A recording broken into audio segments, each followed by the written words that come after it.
हमारा दिमाग कमाल का है। ये इंफॉर्मेशन बहुत जल्दी प्रोसेस करता है, लेकिन इस स्पीड का एक ट्रेड ऑफ है। हम जल्दी में जजमेंट्स बना लेते हैं। ये जजमेंट्स अनकॉन्शियस बायसेस होते हैं। ये हमारे एक्सपीरियंसेस के आधार पर शॉर्टकट्स होते हैं। ये बायसेस हेल्पफुल भी हो सकते हैं और हार्मफुल भी। ये अनफेयर ट्रीटमेंट का कारण बन सकते हैं। अनकॉन्शियस बायसेस जानबूझकर नहीं होते, हमें अक्सर इनका पता ही नहीं चलता, इसीलिए इन्हें पहचानना और एड्रेस करना मुश्किल होता है। हम सब में अनकॉन्शियस बायसेस होते हैं। ये हमारे इंटरेक्शंस को अफेक्ट करते हैं, ये हमारे डिसीजंस को शेप करते हैं। इन बायसेस को समझना इंपॉर्टेंट है। ये हमें एक फेयरर वर्ल्ड बनाने में मदद करता है। हम पर हर समय इंफॉर्मेशन की बौछार होती रहती है। हमारे दिमाग को इस इंफॉर्मेशन को सिंप्लीफाई करना होता है। यहीं पर अनकॉन्शियस बायस आता है। ये हमें दुनिया को कैटेगराइज करने और समझने में मदद करता है। लेकिन इस सिंप्लीफिकेशन का एक डाउनसाइड भी है। ये स्टीरियोटाइप्स और प्रेजुडिसेस को बढ़ावा दे सकता है। अनकॉन्शियस बायस हमारी अवेयरनेस के बाहर काम करता है। यही इसे एक्सप्लिसिट बायस से अलग बनाता है। एक्सप्लिसिट बायस एक कॉन्शियस प्रेजुडिस होता है। हमें इन बायसेस का पता होता है, हम इन्हें एंडोर्स भी कर सकते हैं। अनकॉन्शियस बायस ज्यादा सटेल होता है। ये ऑटोमेटिकली काम करता है। ये हमें तब भी इन्फ्लुएंस कर सकता है जब हम नहीं चाहते। हमारे बायसेस हमारे एक्सपीरियंसेस से बनते हैं। ये एक्सपीरियंसेस उतने ही अलग हो सकते हैं जितने अलग लोग हम मिलते हैं, जगह घूमते हैं और कहानियां सुनते हैं। ये दुनिया को देखने का हमारा नजरिया बनाते हैं, अक्सर हमें पता भी नहीं चलता। इसमें हमारी परवरिश, कल्चरल बैकग्राउंड और सोशल इंटरेक्शन सब शामिल है। जिस परिवार में हम पलते हैं, जो ट्रेडिशंस हम मानते हैं और जो सोशल नॉर्म्स हम फॉलो करते हैं, ये सब हमारे नजरिए बनाने में बड़ा रोल प्ले करते हैं। छोटी उम्र से ही हम अपने आसपास की दुनिया से इंफॉर्मेशन अब्सॉर्ब करते हैं। बच्चे स्पंज की तरह होते हैं, अपने आसपास के लोगों के एटीट्यूड्स और बिलीफ्स सोख लेते हैं, चाहे वो पेरेंट्स से हों, टीचर से हों या फिर दोस्तों से। हम कुछ ग्रुप्स को कुछ कैरेक्टरिस्टिक्स से जोड़ना सीखते हैं। ये एसोसिएशंस हमारी डेली लाइफ में जो हम देखते और सुनते हैं उस पर बेस्ड हो सकते हैं, और जिन लोगों से हम रेगुलरली इंटरेक्ट करते हैं वो इन्हें और पक्का कर सकते हैं। ये एसोसिएशंस हमारे दिमाग में बैठ जाते हैं। समय के साथ ये बायसेस में बदल जाते हैं जो हमारे थॉट्स और एक्शंस को इन्फ्लुएंस करते हैं। अक्सर हमें कॉन्शियसली पता भी नहीं चलता। मीडिया हमारे बायसेस बनाने में रोल प्ले करता है। न्यूज में हम जो स्टोरीज देखते हैं, मूवीज में जो कैरेक्टर्स देखते हैं और बुक्स में जो नैरेटिव्स पढ़ते हैं, ये सब दुनिया के बारे में हमारी समझ बनाते हैं। मीडिया अक्सर कुछ ग्रुप्स को स्टीरियोटिपिकल तरीके से दिखाता है। ये पोर्ट्रेयल्स एग्जिस्टिंग बायसेस को और मजबूत और नए बना सकते हैं, जिससे हम उन लोगों को कैसे परसीव करते हैं जो हमसे अलग है, वो इन्फ्लुएंस होता है। उदाहरण के लिए न्यूज रिपोर्ट्स माइनॉरिटी कम्युनिटीज में क्राइम पर फोकस कर सकते हैं। इससे ये परसेप्शन बन सकता है कि ये कम्युनिटीज ज्यादा डेंजरस हैं, इवन इफ स्टैटिस्टिक्स ऐसा नहीं कहते। इससे नेगेटिव एसोसिएशन बन सकता है। जब हम बार बार किसी ग्रुप के बारे में नेगेटिव इमेजेस और स्टोरीज देखते हैं, तो इससे उस ग्रुप के बारे में हमारे एटीट्यूड्स और बिलीफ्स बनते हैं। एडवर्टाइजिंग भी स्टीरियोटाइप्स को बढ़ावा दे सकता है। जिस तरह से प्रोडक्ट्स की मार्केटिंग की जाती है, वो ट्रेडिशनल रोल्स और एक्सपेक्टेशंस को रीइंफोर्स कर सकती है। अक्सर हमें पता भी नहीं चलता। सोचिए कैसे क्लीनिंग प्रोडक्ट एड्स में अक्सर विमेन को दिखाया जाता है। ये एड्स इस स्टीरियोटाइप को रीइंफोर्स कर सकते हैं कि क्लीनिंग महिलाओं की जिम्मेदारी है, जबकि मॉडर्न हाउसहोल्ड्स में ऐसा जरूरी नहीं है। हमारे पर्सनल एक्सपीरियंसेस भी हमारे बायसेस में कंट्रीब्यूट करते हैं। हमारे इंटरेक्शंस और जो इवेंट्स हम देखते हैं, वो लास्टिंग इंप्रेशंस छोड़ सकते हैं जो हमारे व्यूज बनाते हैं। अगर हमारा किसी पर्टिकुलर ग्रुप के किसी व्यक्ति के साथ नेगेटिव एक्सपीरियंस होता है, तो हम उस एक्सपीरियंस को पूरे ग्रुप पर लागू कर सकते हैं। इससे गलत असम्पशंस और प्रेजुडिसेस हो सकते हैं। इसे अवेलेबिलिटी ह्यूरिस्टिक कहते हैं। ये एक मेंटल शॉर्टकट है जो इमीडिएट एग्जांपल्स पर रिलाई करता है, जो किसी स्पेसिफिक टॉपिक, कॉन्सेप्ट, मेथड या डिसीजन को इवैल्यूएट करते समय दिमाग में आते हैं। हम किसी चीज के होने की संभावना को ओवर एस्टिमेट करते हैं बेस्ड ऑन हाउ इजीली हम एग्जांपल्स याद कर सकते हैं। ये रियलिटी के हमारे परसेप्शन को बिगाड़ सकता है और हमारे बायसेस को रीइंफोर्स कर सकता है। हमारे बायसेस फिक्स नहीं होते, बायसेस बायसेस फिक्स नहीं होते। समय के साथ जैसे जैसे हमें नए एक्सपीरियंसेस और इंसाइट्स मिलते हैं, ये इवॉल्व हो सकते हैं। एक्टिवली डाइवर्स पर्सपेक्टिव्स को ढूंढकर हम अपने प्री कंसीव्ड नोशंस को चैलेंज और चेंज कर सकते हैं। नए एक्सपीरियंसेस और डिफरेंट पर्सपेक्टिव्स के एक्सपोजर के साथ ये समय के साथ बदल सकते हैं। ट्रैवलिंग, नए लोगों से मिलना और ओपन कॉन्वर्सेशंस करना, ये सब हमारी अंडरस्टैंडिंग बढ़ाने और बायसेस कम करने में मदद कर सकते हैं। अपने बायसेस के ओरिजिन्स को समझकर हम उन्हें चैलेंज करना शुरू कर सकते हैं। सेल्फ अवेयरनेस चेंज की तरफ पहला कदम है। अपनी बिलीव्स पर रिफ्लेक्ट करना और उनकी वैलिडिटी पर क्वेश्चन करना पर्सनल ग्रोथ की तरफ ले जा सकता है। हम एक ज्यादा इक्विटेबल सोसाइटी बनाने की तरफ काम कर सकते हैं। इंक्लूसिविटी और अंडरस्टैंडिंग को प्रमोट करके हम उन बैरियर्स को तोड़ने में मदद कर सकते हैं जो हमें डिवाइड करते हैं। ये याद रखना इंपॉर्टेंट है कि सबके बायसेस होते हैं। सेल्फ इंप्रूवमेंट और सोशल हार्मनी की जर्नी में इस फैक्ट को एक्नॉलेज करना क्रूशियल है। ये ह्यूमन होने का पार्ट है। हमारे दिमाग कैटेगराइज करने और क्विक जजमेंट्स बनाने के लिए बने हैं, लेकिन हमारे पास इन ऑटोमेटिक रिस्पॉन्सेस को ओवरराइड करने की पावर है। की है अपने बायसेस के बारे में अवेयर होना। इन्हें रिकॉग्नाइज करके हम अपने डिसीजंस और इंटरैक्शंस पर इनके इम्पैक्ट को कम करने के लिए स्टेप्स ले सकते हैं। हमें ये रिकॉग्नाइज करने की जरूरत है कि ये हमारे थॉट्स और बिहेवियर्स को कैसे इन्फ्लुएंस कर सकते हैं। कंटिन्यूअस लर्निंग और सेल्फ रिफ्लेक्शन के थ्रू हम ज्यादा ओपन माइंडेड और एम्पैथेटिक इंडिविजुअल्स बनने की कोशिश कर सकते हैं। संस्कृति एक बहुत बड़ी ताकत होती है।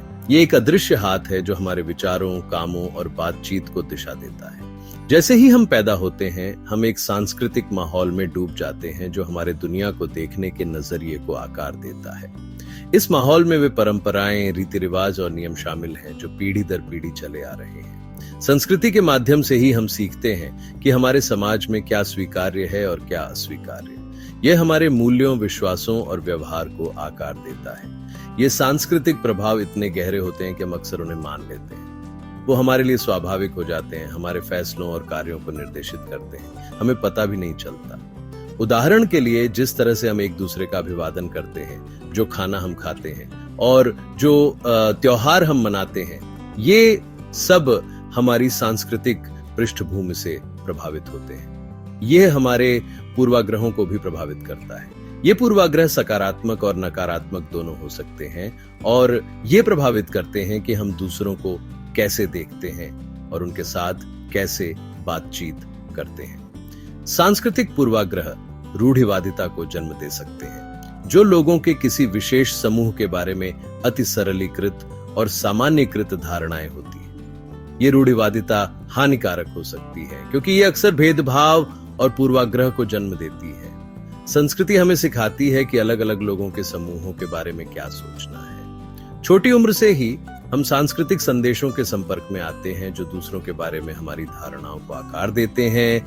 ये संदेश विभिन्न स्रोतों से आ सकते हैं, जिनमें हमारे परिवार, स्कूल और मीडिया शामिल हैं। उदाहरण के लिए, फिल्मों और टेलीविजन शो में विभिन्न जातीय समूहों का चित्रण उन समूहों के प्रति हमारे दृष्टिकोण को प्रभावित कर सकता है।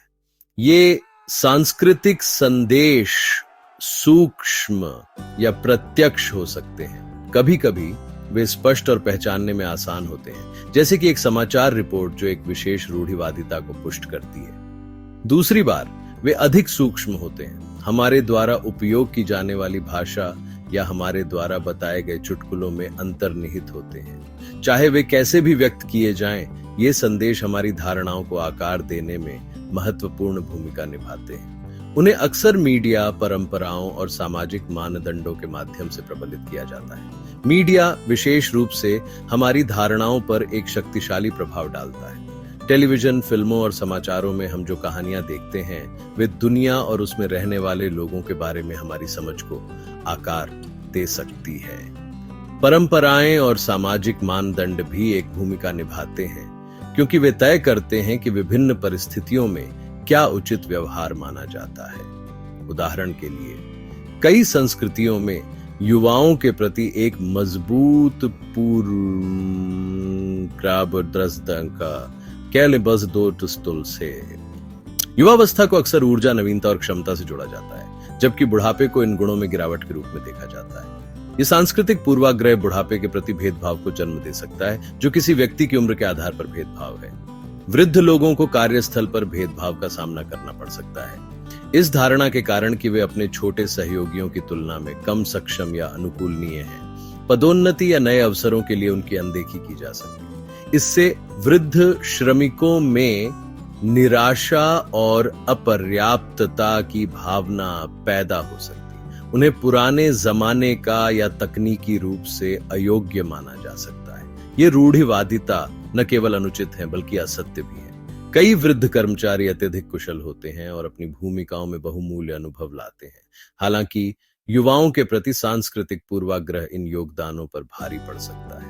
ये पूर्वाग्रह अक्सर उम्र बढ़ने के बारे में सांस्कृतिक मान्यताओं में निहित होता है। कुछ संस्कृतियों में बुढ़ापे का सम्मान किया जाता है और वृद्ध व्यक्तियों को उनके ज्ञान और अनुभव के लिए सम्मानित किया जाता है। दूसरों में उम्र बढ़ने को एक नकारात्मक प्रक्रिया के रूप में देखा जाता है, जिससे स्थिति और सम्मान का नुकसान होता है। ये सांस्कृतिक मान्यताएं समाज में वृद्ध लोगों के साथ कैसे व्यवहार किया जाता है, इस पर महत्वपूर्ण प्रभाव डाल सकती है। ये वृद्ध श्रमिकों के बहुमूल्य योगदानों की उपेक्षा करता है। केवल उम्र पर ध्यान केंद्रित करके हम उन कौशल, ज्ञान और अनुभव की अनदेखी करते हैं जो वृद्ध कर्मचारी लाते हैं। यह न केवल प्रभावित व्यक्तियों को नुकसान पहुंचाता है बल्कि संगठनों को बहुमूल्य संसाधनों से भी वंचित करता है। संस्कृति लिंग भूमिकाओं के बारे में हमारी समझ को भी आकार देती है। छोटी उम्र से ही हमें सिखाया जाता है कि पुरुषों और महिलाओं के लिए क्या उचित व्यवहार माना जाता है। ये लैंगिक मानदंड उन व्यक्तियों के लिए अवसरों को सीमित कर सकते हैं और बाधाएं पैदा कर सकते हैं जो उनका पालन नहीं करते। कई समाजों में नेतृत्व की स्थिति में पुरुषों के प्रति पूर्वाग्रह होता है। पुरुषों को अक्सर अधिक सक्षम नेता के रूप में देखा जाता है, जबकि महिलाओं से सहायक या पालन पोषण की भूमिकाएं निभाने की उम्मीद की जाती है। ये पूर्वाग्रह महिलाओं के लिए अपने करियर में आगे बढ़ना मुश्किल बना सकता है। महिलाओं को उन्नति में बाधाओं का सामना करना पड़ सकता है। उन्हें पदोन्नति के लिए नजरअंदाज किया जा सकता है या नेतृत्व की भूमिकाओं में उन्हें गंभीरता से नहीं लिया जा सकता है। ये उन महिलाओं के लिए अविश्वसनीय रूप से निराशाजनक और हतोत्साहित करने वाला हो सकता है, जो अपने पुरुष समकक्षों की तरह ही सक्षम और योग्य है।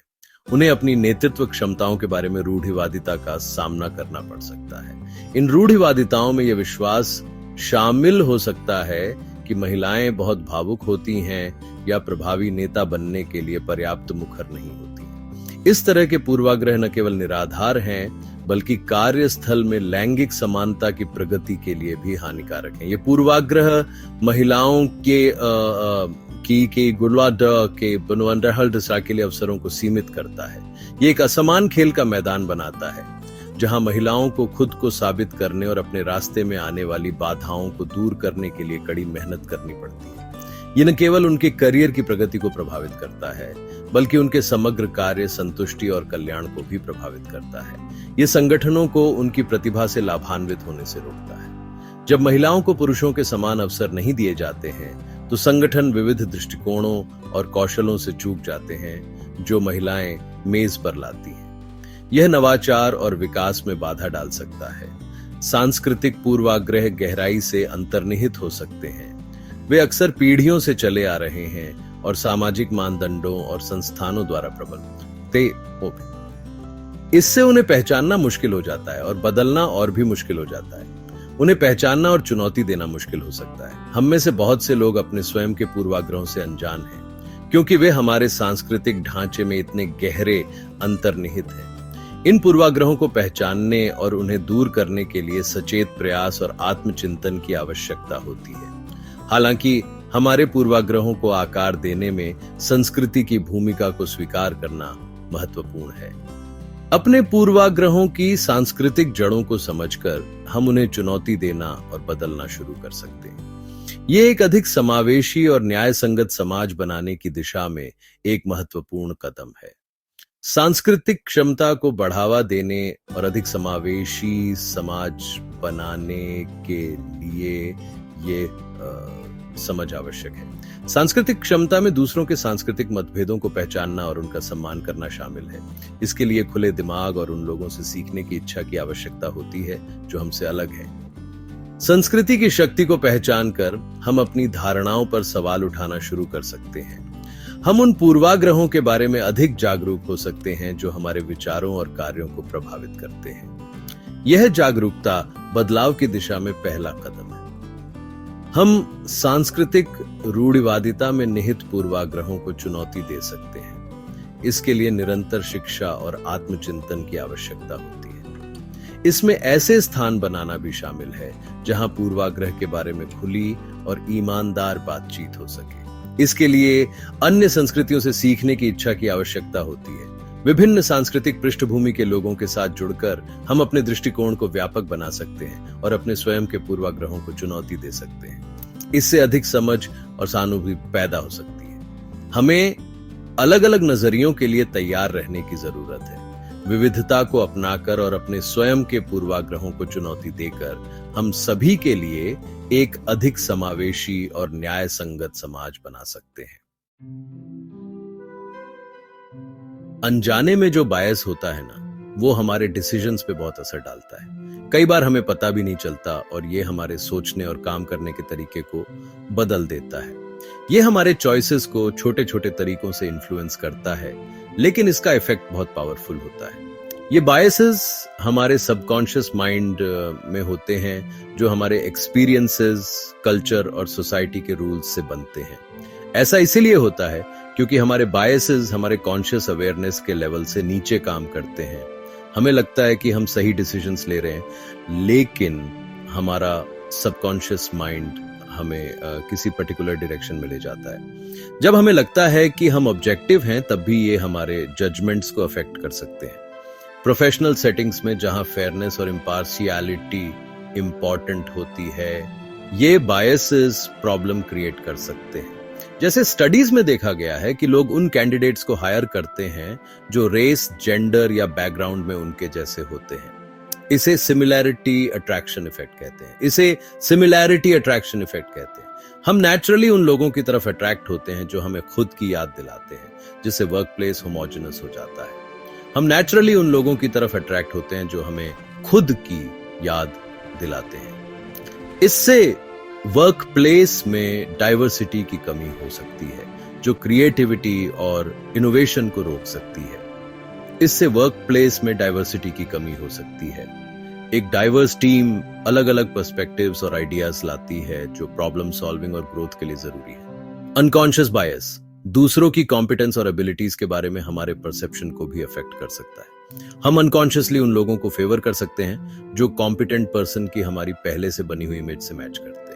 उदाहरण के लिए हम कुछ ग्रुप्स के इंडिविजुअल्स की एबिलिटीज को कम आंक सकते हैं। इससे उन इंडिविजुअल्स के साथ अनफेयर ट्रीटमेंट हो सकता है और उनके अपॉर्चुनिटीज मिस हो सकते हैं।